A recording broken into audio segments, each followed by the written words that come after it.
right, everybody, welcome back to All Things Gators Football Edition. First and foremost, I wanted to say thank you for all the involvement and participation I've gotten from all of you from the last video. I appreciate it greatly. But this is Corey Ears, and let's get into it. Today I'm going to go through some of the candidates I didn't mention in the last episode just because I thought they were vying for contract extensions themselves, or I didn't think there was a shot so much, or I just must have deleted one of them. But yeah, we'll get into all that right after this message from our sponsors. All right, we're back. Thank you. So, the word out of Gainesville is there was a meeting Tuesday morning where Strickland met with a booster, some boosters, a representative of the boosters. I've heard it all, but all of them pretty much say that there was a decision made that Billy will be fired this weekend. People are asking why you released this information. And I would say first and foremost that the university, I guarantee you, didn't release this information. This was released by the boosters. I don't see why the university would have a lame duck coach, if you will, but the boosters releasing this type of information puts the pressure on Scott Strickland to follow through with actually firing him. Because if there's, for some reason, Billy motivates the guys and they blow out Mississippi State today, then Strickland has an option of going, well, hey, wait, maybe we're going to have a run like we did last season. But that's why you release that information. You tie his hands so that he has to make the move this weekend. Next week, we've got a bye.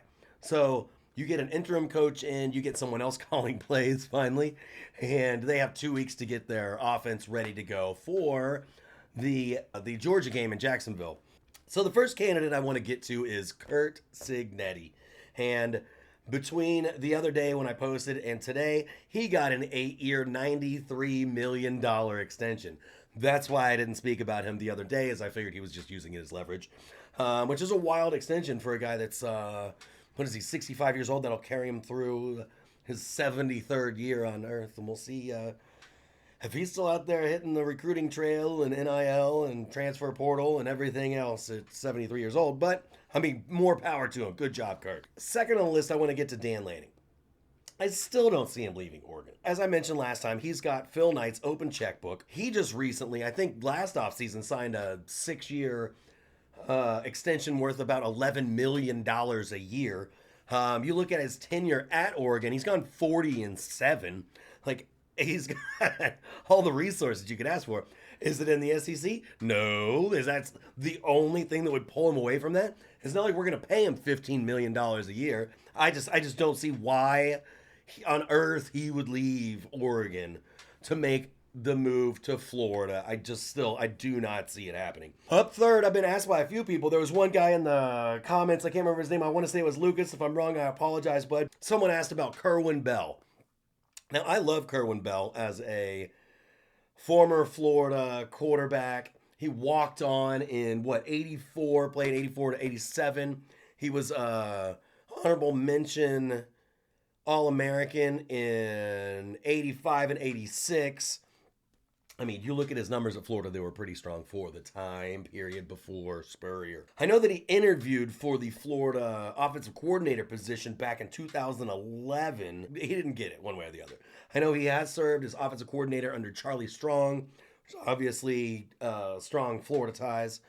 That was back when Charlie was the head coach at South Florida. He's won an NCAA Division II national championship with Valdosta State in 2018. He is currently at Western Carolina, where his records are 4-7, 6-5, 7-4, and this year he's 4-3. I don't see why we're going after him with those records from Western Carolina. As much as he's got to tie into the team, there are other options out there. If everyone else says no, maybe he's the possibility, but I just don't see that happening. Brent Key, he's the head coach at Georgia Tech. He looks happy as he could be. That's his alma mater. He went to school there. He's come out more than once and said that he can win championships in Atlanta. He's getting paid pretty well to be there. If he truly believes he can win a championship at Georgia Tech, then he stays. If he was just blowing smoke up people's, then he could leave. That could be a potential right there, as Brent Key isn't a bad one. Not a bad option. One candidate that I left off of my list the other day for the sole reason of, I think I edited it out because I definitely talked about him, was Eli Drinkwitz from Missouri, head coach. Going from the SEC to the SEC is a big deal. 2 years ago, he signed an extension through 2029, making $9 million a year. Before that, he coached 1 year at Appalachian State and won what conference? Florida fans, the Sun Belt. This year, he's 5-1. His only loss was against Alabama, and Missouri lost by 3, so they were in it to the very, very bitter end for how it turned out. But yeah, 5-1. Bama loss. Overall, he's 55-26. He really turned Missouri around, which are buying signs for Florida fans. Should be. He's got a pro tempo style. I really don't see him leaving, but stranger things have happened. If you look at Florida's history, when was the last time they went for the big hire, the known established coach? The biggest one I can think of is Urban Meyer, and he was at Bowling Green and Utah 4 years combined. He went undefeated at Utah with Alex Smith. And then, it's still a smaller school at that point. You're still not going for the big dogs. I've heard Marcus Freeman get kicked around, and I don't see Marcus Freeman coming. I think he'll probably end up at Penn State if Matt Rule doesn't go, which Matt Rule seems pretty happy at Nebraska. But anyway, I digress. What Florida typically does, unless the boosters take control and just say, we want Lane Kiffin, don't care what it costs, go get him, which I'll touch on him later. But I'll touch on both of those in a minute. But yeah, that brings me to a guy like Jamie Chadwell. He is way more in line with what Florida hires. And I know Billy will scare some people away because that's the most recent terrible hire that we've had. But he's at Liberty. If you look at Vegas, he's the betting favorite. Jamie Chadwell, Liberty, betting favorite. He's won 2 Big South championships, 1 Sun Belt championship, and 1 Conference USA championship. So he's won at every level he's been to. He is known for turning Charleston Southern and Coastal Carolina around. From one of them was like 0-11 before he got there, and he won a conference championship within 2-3 years, which is impressive at any level again. But yeah, Jamie Chadwell, betting favorite as of when I wrote these notes right here in my trusty notebook. Back to Marcus Freeman. He's Notre Dame's head coach from 2021. He's got a 37-12 record. He's a Midwestern guy. He's at Notre Dame. He went all the way to the national championship and lost to Ohio State this last year. I just see him being a perfect fit for Penn State if he were to leave Notre Dame. Should he leave Notre Dame? Probably not. I don't see why he would. He made it to the national championship last year. He's had a hiccup last week, so now everybody thinks that he's on the chopping block, which I don't think that's true. Just because James Franklin got fired doesn't mean that Marcus Freeman also gets fired from having a couple tough games. But anyway, on to our last one again. The one that I still think is the guy, but the more I talk to people, I'm like, maybe it won't be, is Lane Kiffin. Yeah, Monty Kiffin's son. He's been Ole Miss's head coach since 2020 to the present. He's currently got a record of 50-18 at Ole Miss. He's known for running an innovative, high-tempo, spread offense with run-pass options. So it gives defensive coordinators a lot to have to prep for, unlike our incumbent. No mental clutter.